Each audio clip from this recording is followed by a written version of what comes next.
Every afternoon, there are 4 things you need to know about. They tend to happen after about 3 p.m. Eastern, and before you get home, you might as well learn about them before you hear it on the evening news. That's my job. I'm Erick Erickson. Tune in wherever your podcasts are available, on YouTube, Spotify, Apple, whatever. You'll get the 4 things to know in the afternoon. Search Erick Erickson or go to ericerickson.com/4 things to know for the links. Be more informed than your family and friends.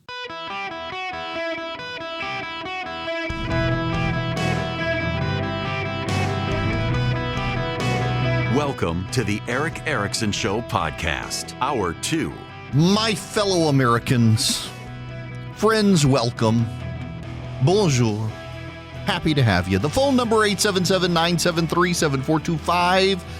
We must talk about the trade war with our top hat. Listen, I need to begin this way. I am, as the kids would say, an OG Canada hater. I have hated Canada longer than some of you people have been alive. When I was a kid, Charlie and Philip, say it with me. I grew up in Dubai. And I had to take French. I took Arabic in elementary school, and I can barely speak a lick of it. I can order chicken, dejaja, but that's about it. But then I had to start taking French in 6th grade. J'avais un professeur de français canadien audio qui détestait les Américains. If I remember my French right. Random story. I have a guy from the AFP, that's the French news agency, who speaks French and speaks terrible English, and he calls and he tries to get me to explain stuff to him about American politics, and I can barely understand him and he can barely understand me, but I can speak enough French to have conversations with him. And I am literally, I think, in the last 5 trips that I have gone to Las Vegas, I believe he has called like he knows when I'm in Las Vegas, and he calls. And he's very nice. Bonjour, Monsieur Erickson. I was on a plane ride a while back, and this guy called me, and he was trying to understand in that particular conversation why Donald Trump was doing, it was some trade thing with the president. And y'all, it's been a while since I've spoken French. I used to be able to speak it. I can't. It's been a long time. I need to get back to it. I mean, I had French from 6th grade through 12th grade, and I'm from Louisiana, where there's a lot of French stuff. But as I was saying, j'avais un professeur de français canadien audio qui détestait les Américains. In other words, I had a French teacher from Canada who was odious. She detested Americans. So I grew a burning, passionate hatred of Canada, and really Eastern Canada, because it's the Eastern Canada. And then there was this kid, Aaron, who had scoliosis, and he wore this hard thing. And one day he pulled a chair out from under me, and I sat down and nearly broke my tailbone. Why? Just because he was Canadian. Je déteste les Canadiens français. And my French teacher, her husband was my chemistry teacher, and he was a weirdo. He was an odd guy. And she one day had the audacity to tell, at an American school, her salary subsidized by an American oil company. And she was an environmentalist, too, who didn't like oil. In the 1980s, she was ahead of her time in hating oil. And she's from Canada, where they produce a lot of oil. And she hated Americans. She had the audacity to tell our class that she was as much an American as we were, because she was from the North American continent. And if the Americans had any couth to themselves, couth, she said, couth, about Americans, as if in 6th and 7th grade we knew what that word meant. That we would call ourselves something else, like United Statesians. Well, I made the mistake of blurting out that sounded retarded, and I got in trouble. I'm sorry, I shouldn't say the word, but that's what I said in class, and she did not like my use of that word at that. Again, she was ahead of her time on that too, because back in the 80s, no one cared, but she cared greatly. She hated oil, she hated the R word, and she really hated Americans. Real Americans, not Canadian Americans. She hated real Americans. She tried to explain to us that Mexicans were Americans, that they were Americans and United Statesians were Americans, and I was having none of it. I was like, you put cheese curds and gravy on French fries and call it cuisine. Spare me your lectures. I didn't particularly care for her. And I developed a profound hatred of the Canadians as a result. Although some of my best friends were from Western Canada, and I got a soft spot for Western Canada, I honeymooned in Western Canada. My wife and I went to Banff, and that is one of the most beautiful places in North America. If you've never been to Banff, you should go. We stayed at the Banff Springs Hotel. We stayed at the top of the castle turret. Bryson DeChambeau was there a while back. He stayed right where our honeymoon suite was. Saw his pictures hitting golf balls off the balcony towards the golf. It's a beautiful place. Western Canada, hands down one of the most beautiful places. You want to go to beautiful places? Go to Slovenia. Go to Western Canada. Go to Glacier National Park in Montana. The mountains are gorgeous. You should go. But Eastern Canada, it is filled with French speakers. And they don't like the United States. All of this is to say, I am a profound original hater of the Canadians. They are our top hat. And for some reason, they think that gives them unique standing in the world to look down on us. You can only look down on us because you are above us on the map. But actually out in outer space, what is up and what is down, as far as I'm concerned, you're beneath us. Economically, you are. Literally every province of Canada is poorer than our poorest state, Mississippi. And I say all of that to say, why is our president 70 days before the midterms starting a trade war with our biggest trading partner? The president literally said that they have taken advantage of us for like 60 years and that we have run a trade deficit with them, which is proof that they are taking advantage of us. Ladies and gentlemen, I did not particularly care for my French-Canadian French teacher, and I got in trouble for using the R word in class, and I would resurrect that R word today to tell you that the president's position is the R word. It is. It's one of the dumbest things a sitting president of the United States has ever said, and we just went through Joe Biden. I'm sorry if that offends you and you get your knickers in knots over me telling you the truth. Do you know why we have a trade deficit with Canada? Because of oil. We import a lot of oil from Canada for our use. Why? Because we ran out of oil in the late 1980s in the United States. We tapped out all of our oil. We did.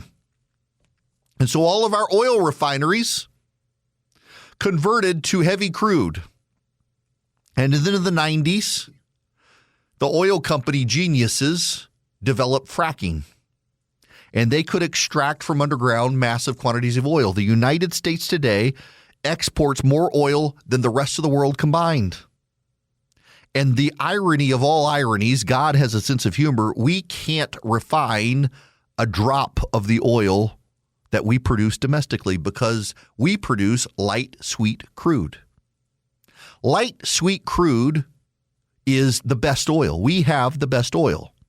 Why can we not refine light, sweet crude in our refineries? Because our refineries, they refine heavy crude. Heavy crude is the thick, black, goopy stuff you think about when you think of oil. Light, sweet crude is pure. It is closer to like vegetable oil. Not really, but it is closer. It takes less energy to refine, and it has fewer byproducts. Light, sweet crude is the desirable crude, and it's what most of the rest of the world produces. So We produce, or it's what most of the rest of the world uses. So we produce light sweet crude, we sell it everywhere else, and then we get our oil from Canada. That's why we have a trade deficit with Canada, is because of the amount of oil we import from Canada to refine in our refineries for our domestic consumption. If we didn't have that,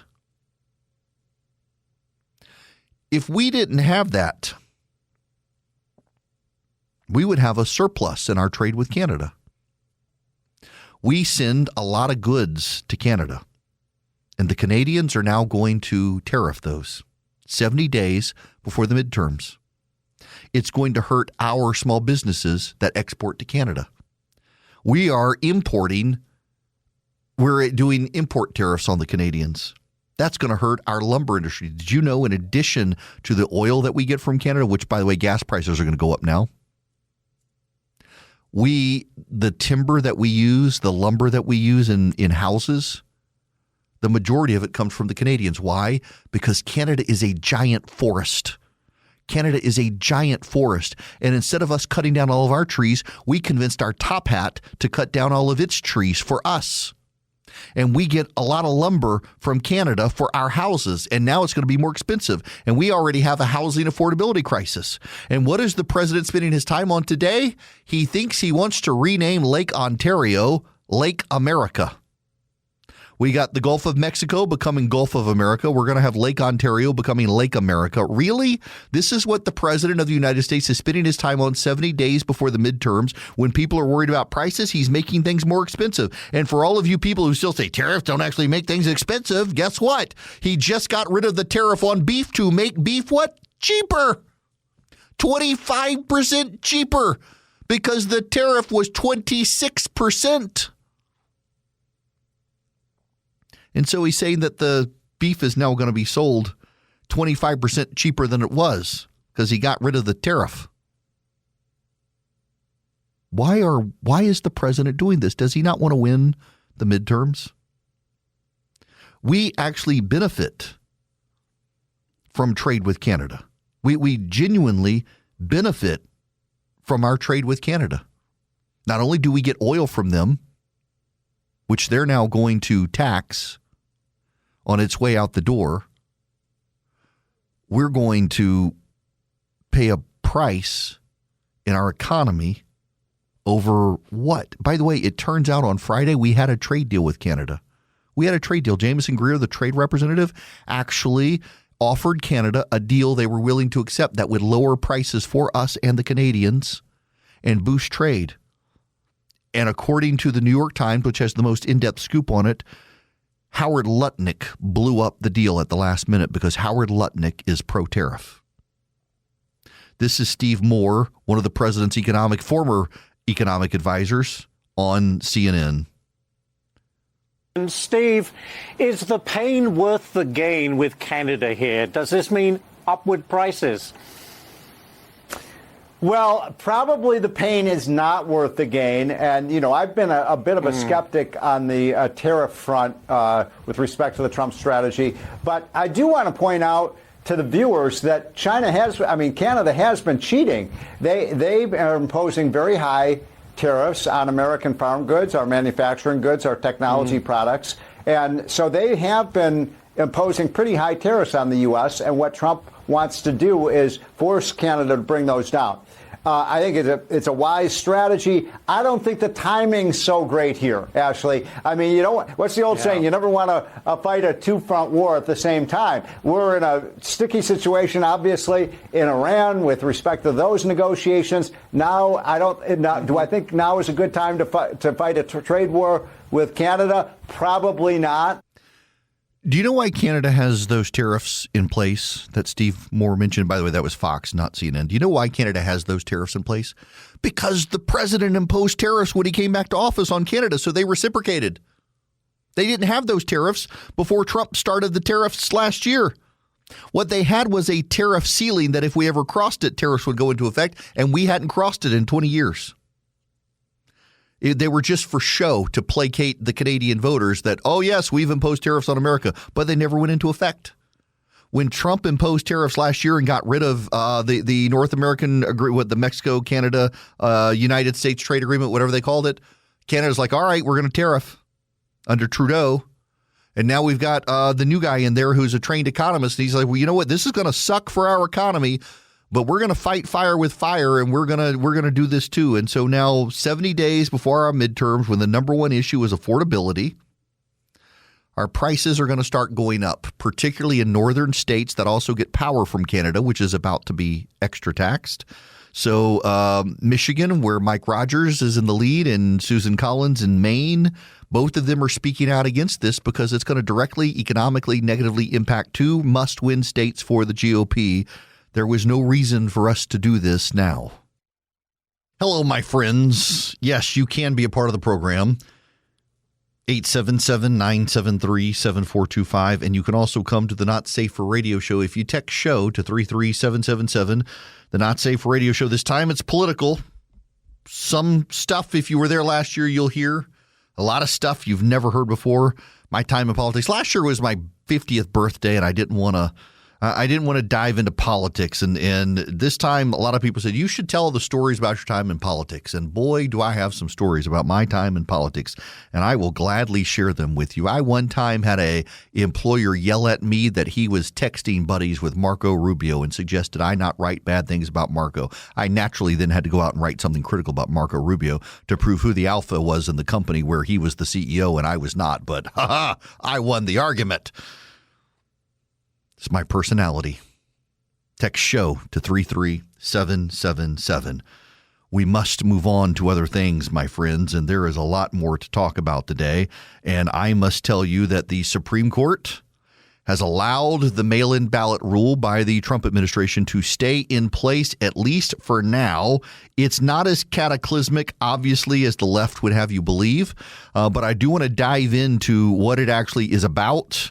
When we come back, I would be absolutely also happy to take your phone calls. You got any questions? I got a couple phone calls lined up here that I'll take. But I want to talk about this mail-in ballot rule. The left is absolutely freaking out about it. There's really no reason to freak out about it. I was on WOKV this morning down in Jacksonville, Florida. I was talking about this case, and it's not as dire as the left would have you believe. They just want to get worked up about something.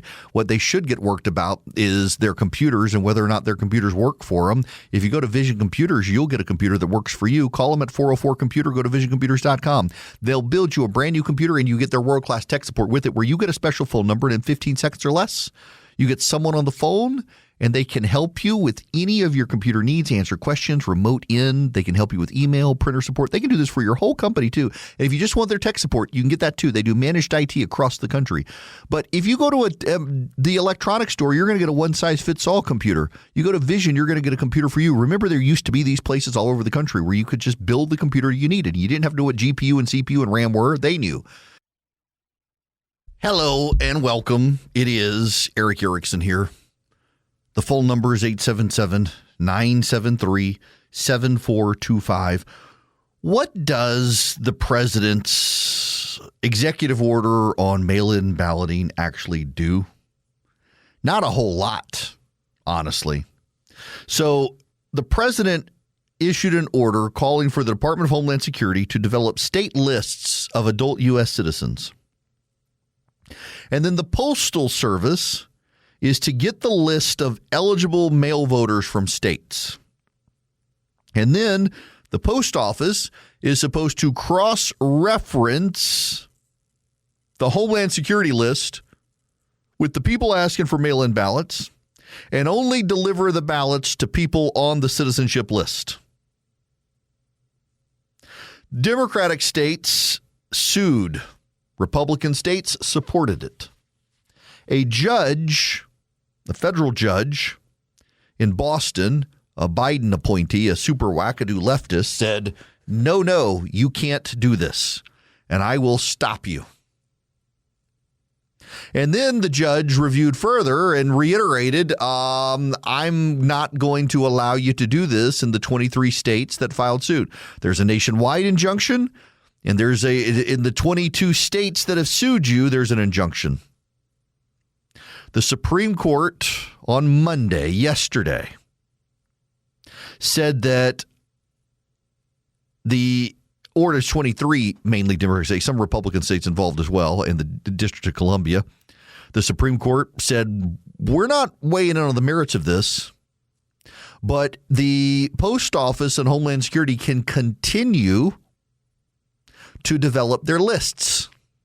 That's all the Supreme Court said. They can continue to develop their lists, not that they can implement them, not that they can deploy them, not that they can use them. And by the way, the actual use of the order is still prohibited.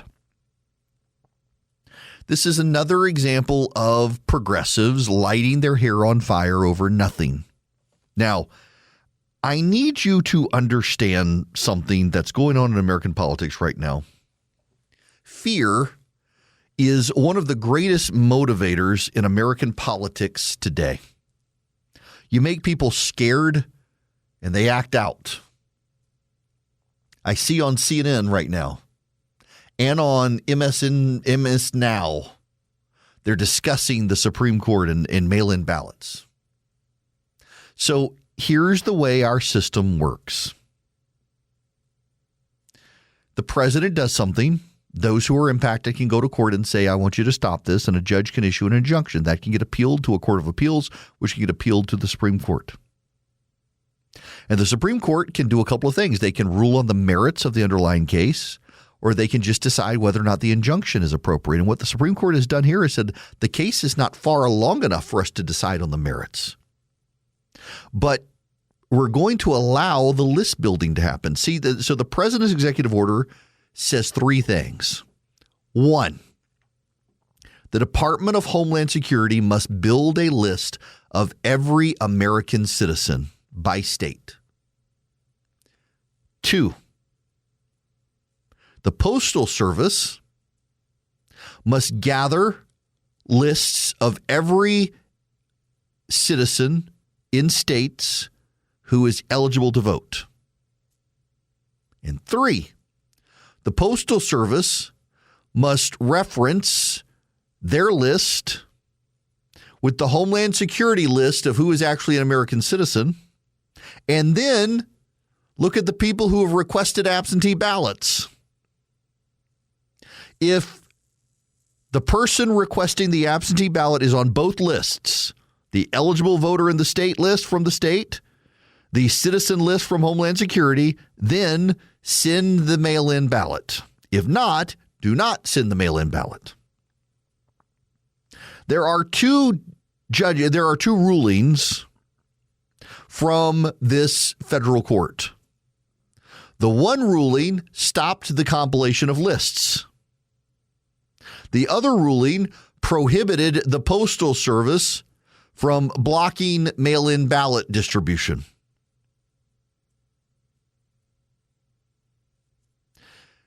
The Supreme Court only ruled on the making the lists. They didn't rule on the distribution of ballots.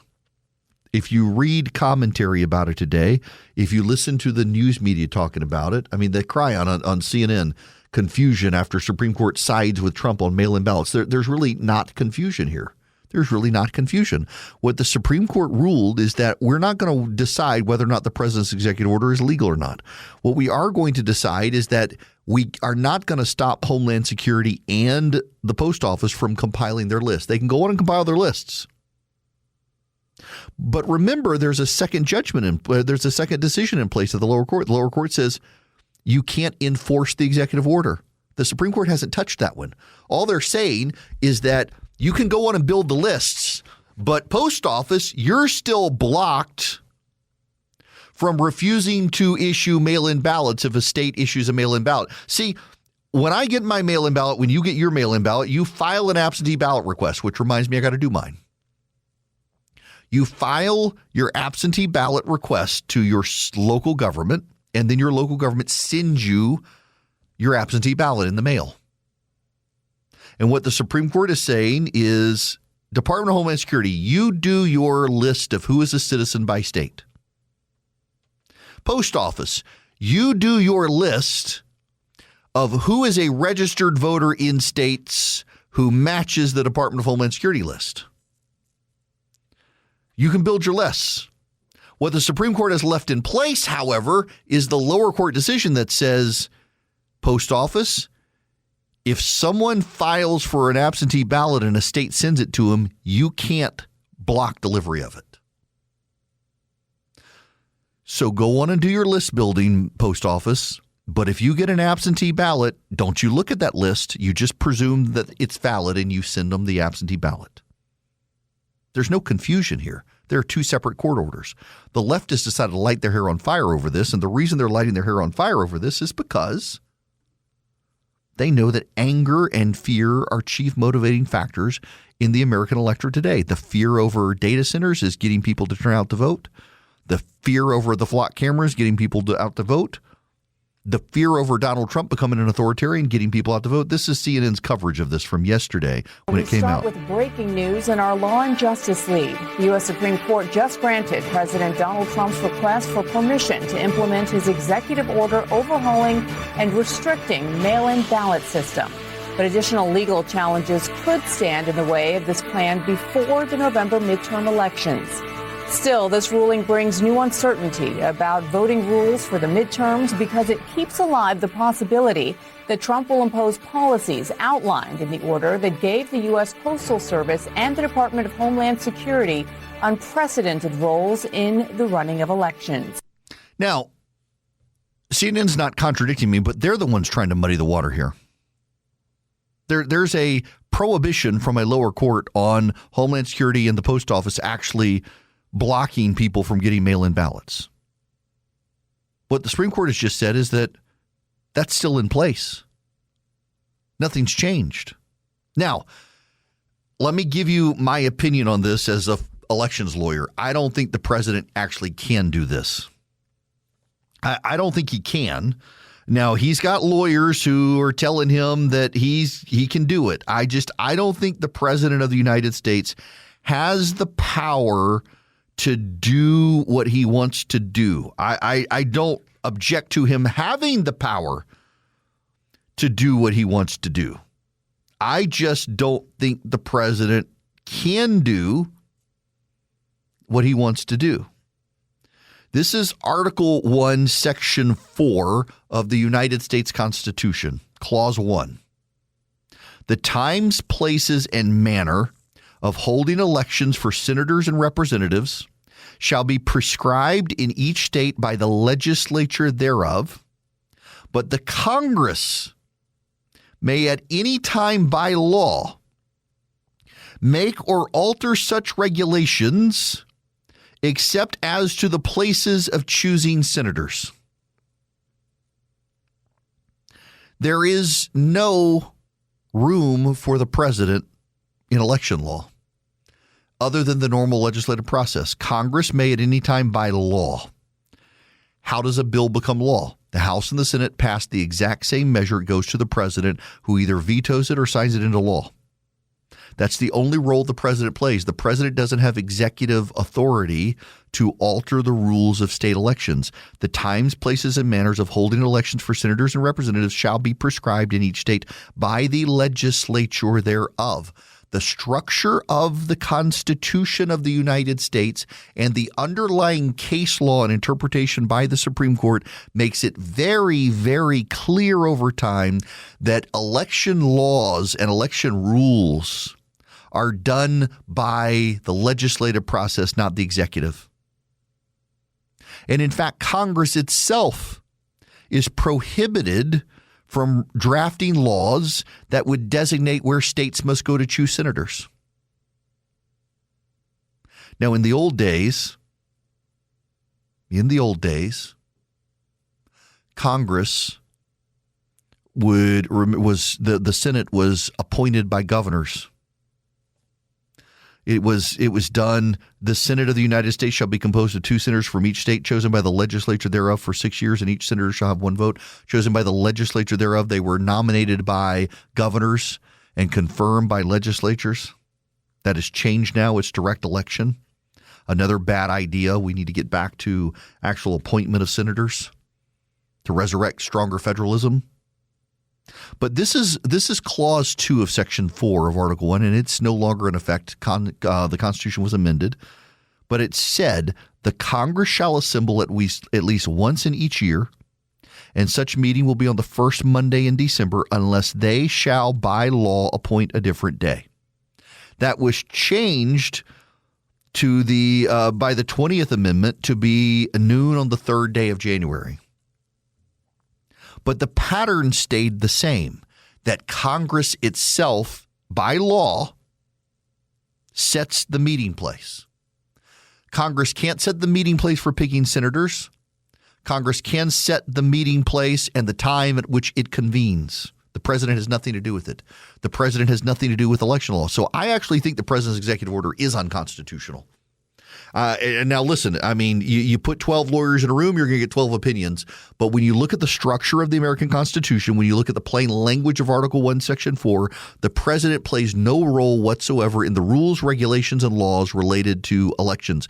The states each do it. And by the way, this is the genius of our system. It is a whole lot harder to undermine our system of elections.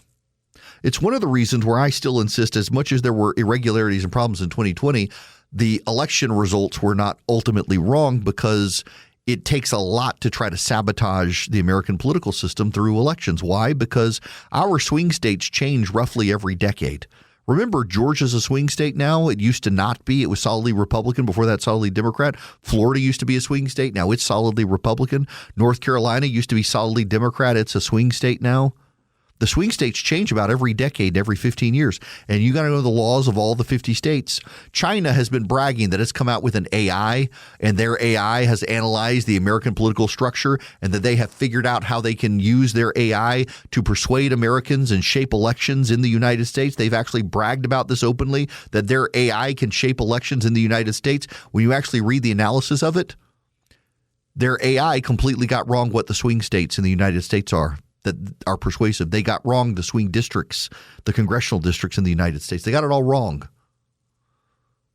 And because we have a federalist system and each state gets to set the laws for its elections, it's a stronger system. And I don't think the president can do what he's doing with his executive order. I think despite this judge being a flaming liberal who's gotten a lot wrong, I think the sense of the judge in this case is right based on the structure of the Constitution an existing election law in the United States. Time will tell if the Supreme Court agrees, but for now, the president can't restrict mail-in ballots because a judge has said he can't. All the president's allowed to do is allow Homeland Security to start developing its list of citizens. That's it. It's the only thing. Let's not muddy the water, but muddying the water scares people. That's why the media is claiming that this is somehow a major win for Trump and an obstruction to elections. These liberals need to sleep well at night and calm down. They should get Cozy Earth sheets, bamboo sheets. They're lightweight. They keep you cool at night. I was telling Jim before the show started, between my my Perfectly Snug mattress topper last night, my Cozy Earth sheets, I wound up getting hot. Like, I don't know. Do men get hot flashes? I woke up sweating at 4 o'clock in the morning, and I cranked up the mattress topper, and I got my Cozy Earth sheets on, and by 6 a.m. I was like frigid. I was wide awake. I've been up since 6 a.m. this morning. Normally I get up about 7 on a Tuesday morning, and I was up at 6 because I was too cold to go back to bed. I was like, I might as well get up. So I've been chugging coffee ever since. My Cozy Earth sheets are so great, and they really are cool, and they really are lightweight. And you can get a pair by going to CozyEarth.com, and you put in the discount code Eric, and you save 20%. Do your sheets have a 10-year warranty? I bet they don't. Do your sheets come with a 100-night trial to see if you're satisfied with them? Mine did. I am a customer before I'm an advertiser. I've had Cozy Earth sheets for a while. I was intrigued by the bamboo instead of the cotton. They're so lightweight, light as a feather. They're very cool. They're fantastic, and they hold up. CozyEarth.com. The discount code at checkout is Eric. You save 20%. It's ERICK at CozyEarth.com. Hello, my friends. 877-973-7425. Should you wish to be on the program, I would be happy to have you. I don't know Jed York. Well out of my league. He's got, if you ever saw the HBO series Succession, from what I hear, he's got Succession-level money. Billionaire family. Owner of the San Francisco 49ers. He is in his 40s, going through a divorce. His family has property. His parents live near somewhere in Ohio, I think near Youngstown, Ohio. Poor guy. got arrested, tried to arrange a prostitute in a trailer park for $140. A prostitute in a trailer park for $140. You got to spend a day or two in jail. Possession of criminal tools, disorderly conduct. They got rid of the engaging in prostitution charge. It's under review. I just like who? What? You're a billionaire and you're going to a trailer park. Can you not call Hunter Biden and at least get a few websites like he used? That's just